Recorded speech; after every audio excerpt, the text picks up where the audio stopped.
Salitang ika-4. Magandang araw sa inyong mga bata. Magandang araw po, Binibining Zoy. Maaari ba kayong magsitayo para sa ating panalangin? Munahan, Zain. Ama ng Anak ng Espiritu Santo. Ama namin, sumasalangit ka, sambahin ang ngalan mo, mapasa amin ang kaharian mo, sundin ang loob mo dito sa lupa para sa langit. Bigyan mo po kami ngayon ng aming makanin sa araw-araw, at patawarin mo kami sa aming mga sala, para nang magpapatawad namin sa mga nagkasala sa amin. At huwag mo kaming ipaitulog sa tukso, at iadya mo kami sa lahat ng masasama. Amen. Sa ngalan ng Ama, ng Anak, ng Espiritu Santo. Amen. Bago kayo magsiupo, pakiayos muna ng inyong mga upuan at pakipulot ng mga basura. Magbibilang ako ng 1 hanggang 5. 1, 2, 3, 4, 5. Maaari na kayo magsiupo. Muli, magandang araw sa inyo mga bata. Magandang araw po, Binibining Zoy. So, bago tayo magsimula, ay gusto kung tandaan niyo ang ating alintuntunin sa ating silid-aralan. Kaya pakibasa. Itaas ng kamay kung may katanungan.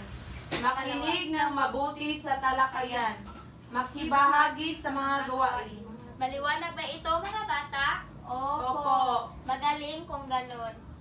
Meron akong inahandang mga talasalitaan dito. Kaya pakibasa ang mga ito. Una, Palansak. pangalawa, Panunuran. pangatlo, Patakda.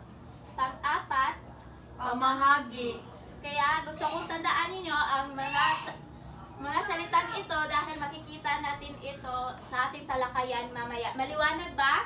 Opo. Magaling. So, sino ang nakaalala sa ating talakayan noong nakaraang araw? Zay, tumayo. Tungkol sa pagsulat ng liham. Magaling. Magaling na po. Ano naman ang mga bahagi ng pagsulat ng liham? Janina? Ang una po ay pamuhatan, pangalawa, bating panimula, pangatlo, katawan ng liham, pang-apat, bating pangwakas, at pang-5 ay lagda. Magaling at naalala nyo pa ang ating talakayan noong nakaraang araw. Ito naman ang ating mga layunin sa ating aralin ngayon. Kaya pakibasa mga bata. Sa loob ng 1 oras, sa tulong ng PowerPoint presentation, ang mga mag-aaral ng mga ika-4 na baitang ay inaasang nakakukuha ng 75 bagang katumpakan. Una.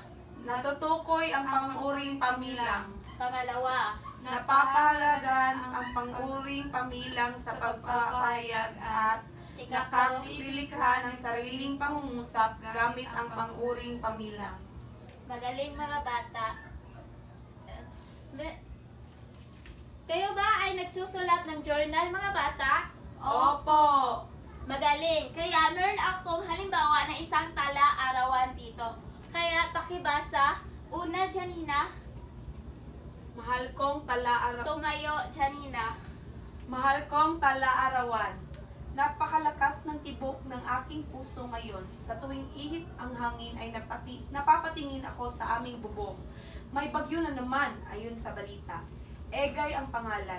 Ito ay ikalawa sa napakalakas na bagyo na nananalasa rin sa bansang Japan at may pangalang Doksuri. Nanalasa ito sa Hilagang Luzon, partikular na sa lambak ng Cagayan at silangang bahagi ng Babuyan Island na nakataas sa signal number 5. Stop. Zain, pakitapos. Bagamat dito sa Maynila ay signal number 1 lamang, ay may dala pa rin itong malakas na hangin at ulan. Damang-damang ko ang hagupit nito, lalo na't malapit lamang ang bahay namin sa Manila Bay. Pakiramdam ko sa bawat tag-ihip ng hangin ay tutuklapin nito ang aming bubong. Niyayanig din nito ang bahay namin, nagawa lamang sa pinagtagpi-tagping yero. Unti-unti na rin tumataas ang baha. Wala kaming pasok ngayon, pero hindi ako natutuwa kasi panganib ang dala sa amin ang bawat bagyong dumarating. Maraming salamat mga bata.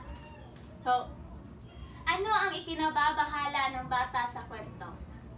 Panganib sa bagyo. Tumayo, Janina. Panganib sa bagyo po. Tama. Ngayon naman, sa anong panahon naman isinulat ang tala-arawan? Zain? Hunyo 27, 2023. Magaling. Bilang isang bata, paano niya nga natutulungan ang mga nasalanta sa bagyo? Zain? Sa pagbibigay ng mga pagkain or relief goods. Magaling ko ganon. So, ang tala-arawan ay isang personal na record or tala ng mga pangyayari, karanasan, pag-iisip at mga obserbasyon sa pang-araw-araw na buhay. Tinatawag din itong journal. Ito ay mahusay na anyo ng pagpapahayag ng pagsasalaysay, paglalarawan at pagmamatuwid. So, balikan natin ang tala-arawan. Ano ang iyong napapansin dito? Sa mga sinalambihita na mga salita sa mga tala-arawan, ano ang iyong napapansin, Zay? Ito ay mga numero. Numero. Ano naman ang tawag sa mga numero? Tumayo? Janina? Kami lang po. Magaling. Ano sa tingin niyo ang ating talakayan ngayong araw? Zay? Tumayo. Panguring pamilya. Magaling. So, ang pang-uring pamilang ay nagsasabi ito ng bilang, dami o posisyon sa pagkasunod-sunod ng pangalan o panghalik. May mga iba't ibang uri ang pang-uring pamilang. Una ay ang panunuran o ordinal. Pakibasa. Nagsasaad ito ng pagkasunod-sunod ng pangalan o posisyon ng tao o bagay. Sinasabi din nito kung pangilan ang tao o bagay sa pangungusap. Ang mga halimbawa nito ay pangatlo, una, ikalawa, panglima, ikaapat. May mga halimbawa ako ng mga pangungusap dito. Pakibasa ang una. Si Raymond ang pangatlo sa pila. Anong pang-uring ginamit dito?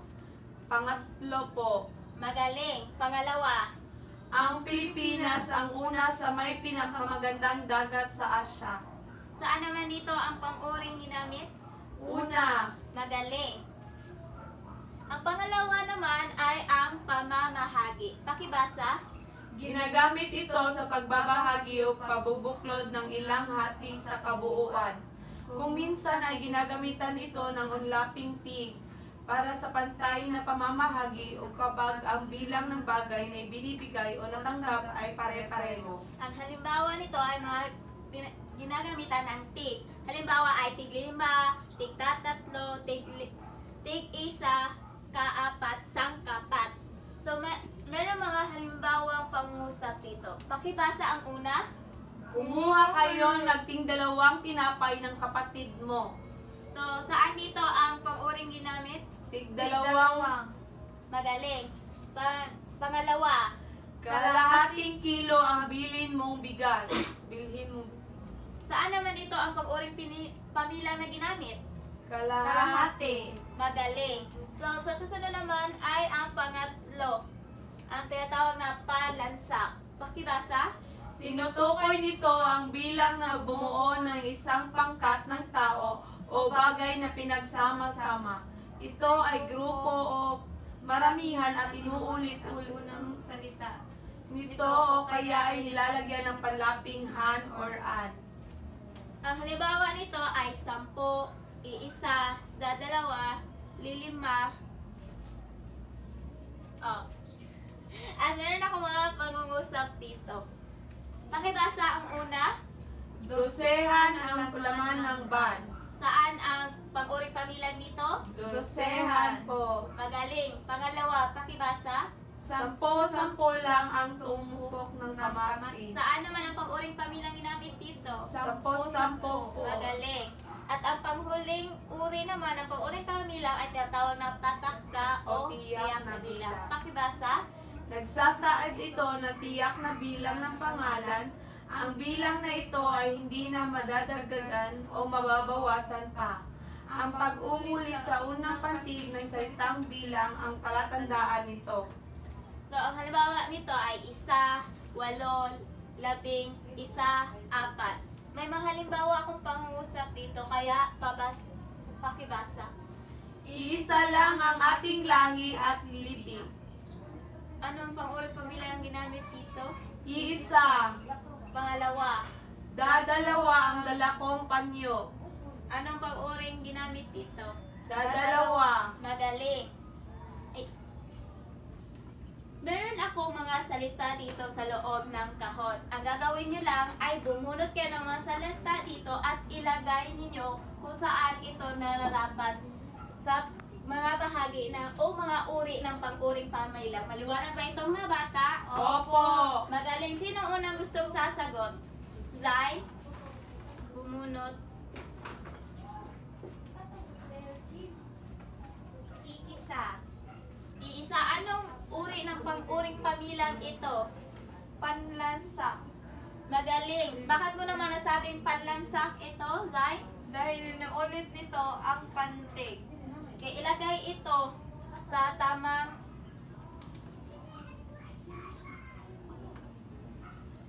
uri.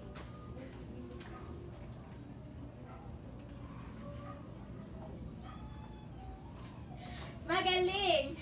Bigyan ng 2 bagsak si Zay. Sunod naman, sino gustong sasagot? Janina? Bumunot. Ano ang iyong napili? Pakibasa. Dadalawa po. Anong uri ng pang-uring pamilyang ito? Palansak po. Bakit mo naman ito nasabi ito'y palansak? Dahil inuulit rin nito ang pantig. Magaling. Ilagay ito sa kung anong uri ito. Bigla ng 2 bagsak si Janina.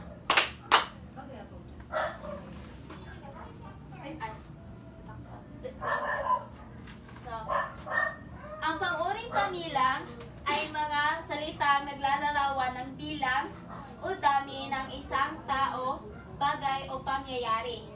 Ito ay mahalaga sa pagpapahayag ng tumpak na bilang ng pagkasunod-sunod. Ginagamit ito sa iba't ibang uri ng pagsulat tulad ng mga ulat, kwento, at sanaysay. So, meron akong isang gawain dito. Kung saan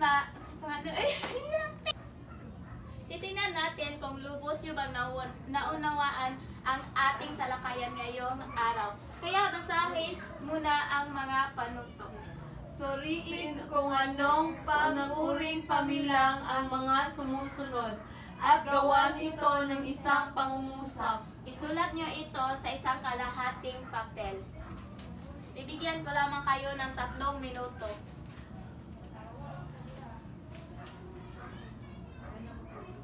Tapos na ba kayo lahat? Opo! Pakipasa ito sa harapan.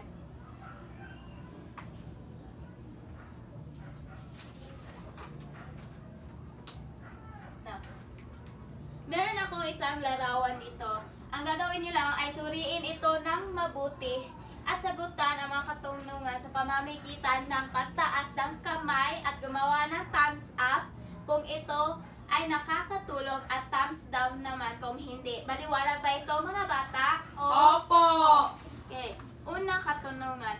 Base sa larawan, magagamit ba natin ang pang-uring pamilyang dito? Thumbs up, magaling! Magagamit ba natin ang pang-uring pamilyang sa pang-araw-araw? Magaling!